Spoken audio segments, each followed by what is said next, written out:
We are making agent for appointment booking. So for that we need some external tool. So here you can see in add function we have tools action, voice action, extract variable.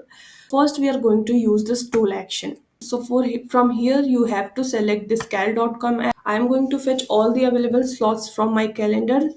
So in next step, what we are going to do is, so for booking an appointment, we need some information from the customer, like at what time they want to book appointment, what's their name, and their email address. So for that, we need to define variable here. First, we need booking date. Second, we need is name of the customer, and third is email ID. So we have defined these three in our extract variable.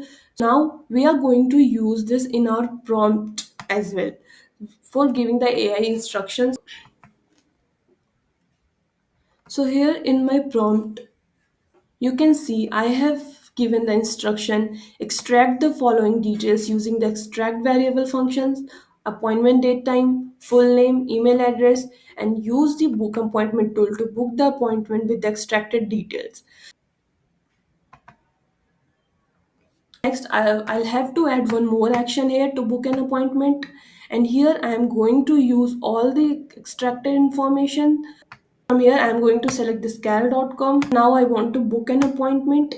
So in this, I have already defined name in extract variable. So I am going to use same variable here as well. And the start date is defined as a booking date. I have defined the variable here which I am using to book an appointment here.